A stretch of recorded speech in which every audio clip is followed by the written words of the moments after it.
Today I'm going to show you how to use over-the-lens filters with your Polaroid camera. Welcome to PolaStax. If you haven't already watched the earlier videos, and I apologize in advance for the terrible audio quality, I know it's not great. I've fixed that issue obviously. But if you have not watched the earlier videos, then you may not know about the news. You can now use Instax Wide in any Polaroid pack film camera thanks to the PolaStax Instax Wide film holder.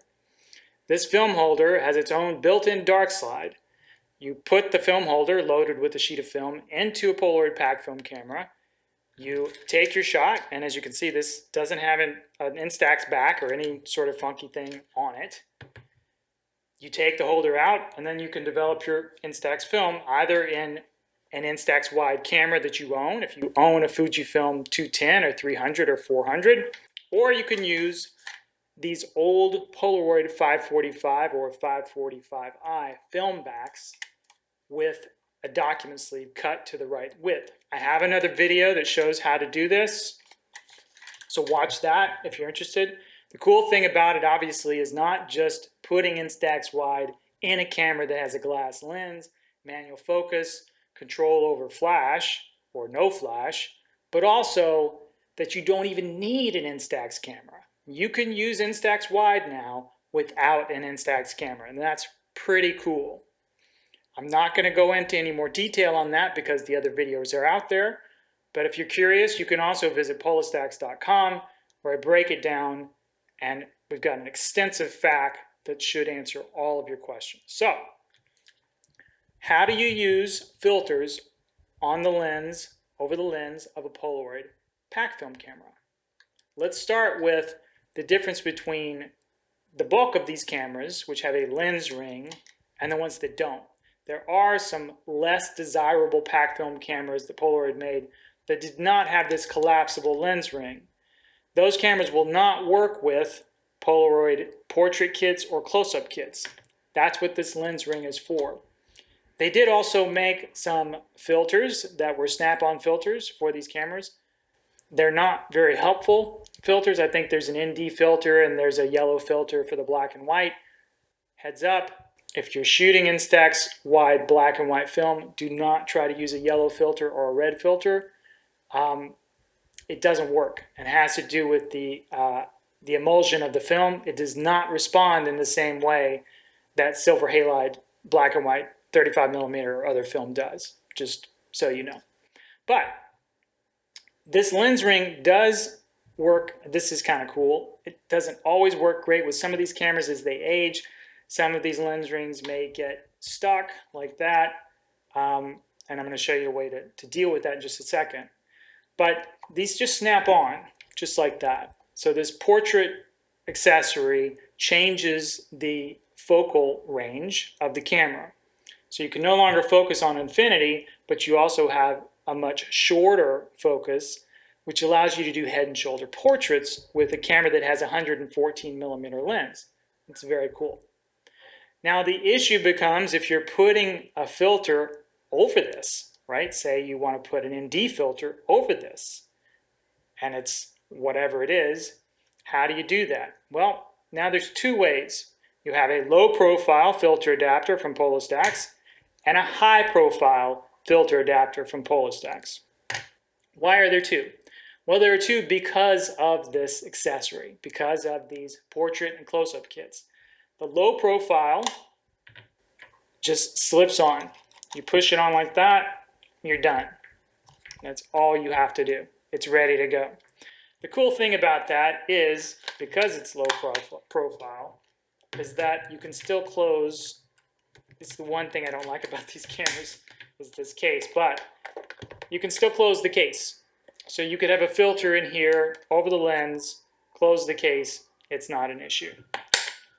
You can't do that with the high profile, and I'm going to show you that in just a second. All right, let me open this back up. Okay, so both of these filter adapters work exactly the same way. I'm going to set this way so you can see it a little bit better. And I'm going to take the light meter cap off. So both of these have a screw-in element like that. Grab a filter so can see it in practice. So this is a Tiffin 40.5 millimeter ND filter. This is a 3-stop filter. Now, why is it 3 stops? Because when you're shooting on the slower 75 ISO setting on these cameras, which gives you different apertures than the 3000 ISO setting, you have to use an ND filter over the lens instead of the light meter cap. The light meter cap reduces the light that the light meter sees. The over the lens filter reduces the light the film sees. All right, because it's 75 ISO, you have to reduce the light that the film sees. So you're bringing the ISO down from 800 to 100, which is close enough to 75 for it not to be a problem. So you take this and you actually flip it over. Okay, so thread side down, you insert it like that. You don't have to do it this way. This is just the way that I do it. That wasn't very elegant. And then you just screw that on. And you can screw this all the way down and the case will still fit. So there's no issue with the case fitting. But obviously now you can't use that portrait kit accessory. Now if you don't have the portrait kit accessory, you don't intend to use it, then it's not a problem. You don't have to worry about it. But if you do want to use it, here's what you're going to have to do. By the way, we offer this low profile filter adapter comes with each refurbished Polaroid camera that we sell at PolaStax.com. The high profile adapter you have to buy separately. Now you may have noticed there's a little bit of a cutout here. The reason for that is that the light and darken wheel has an index mark. There's an index mark on the lens ring. And in order to see how much you've lightened or darkened your picture, right, you need to be able to see that index mark. So that's what that cutout is for, is so that you can still see how much you've lightened or darkened your picture. You just take a small Phillips head screwdriver like this.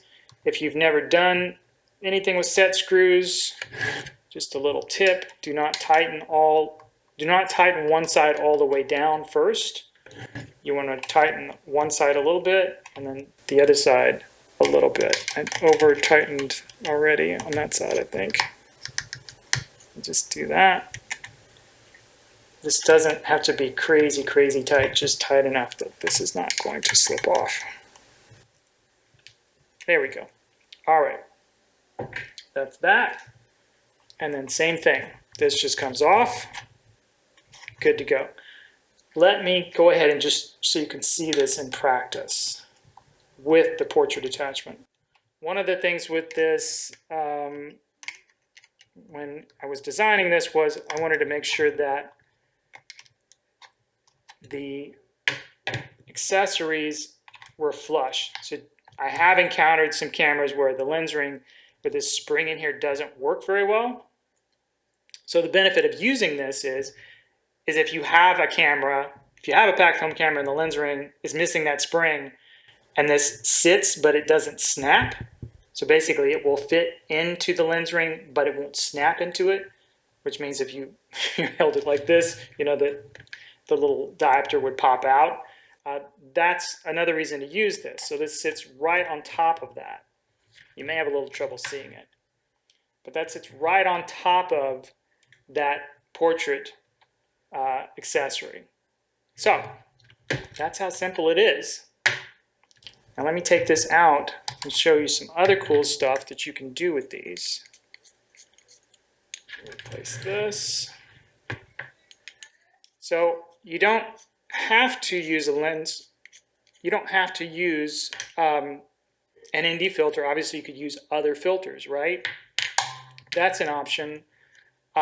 There's also a lens hood that works with this.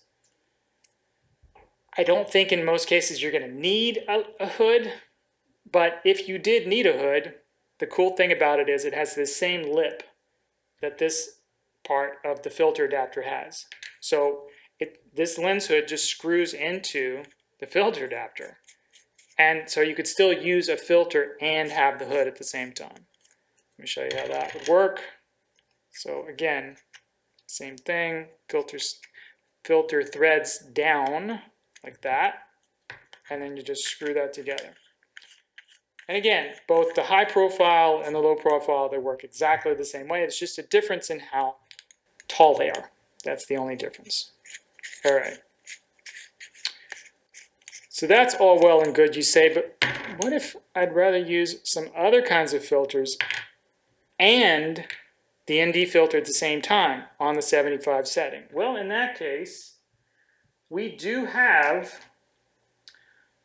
a 49 millimeter filter accessory.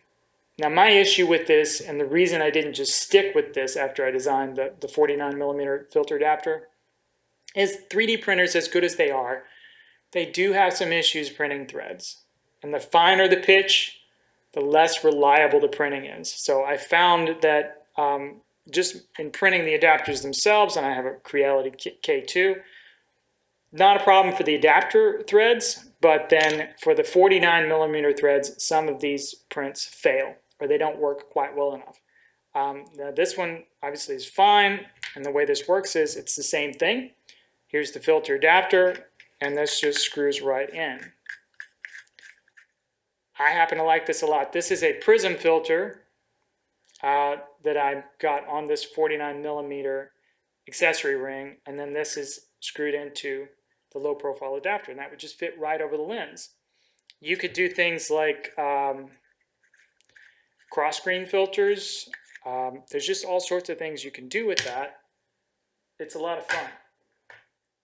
All right, that about covers it for today. I said I was going to keep it short, and I hope I did. If you have not already, go to the channel, subscribe.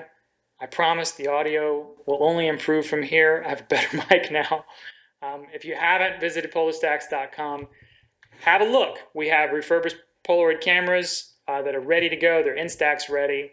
All you need is a camera, a few holders, and either a rewired Instax 210 or equivalent, or that Polaroid 545 film back. It's a super affordable way to use Instax Wide, and you're going to get great results. All right, next week we're going to talk about how to get a Polaroid packed film camera ready to accept the PolaStax Instax Wide film holder. I'll see you then.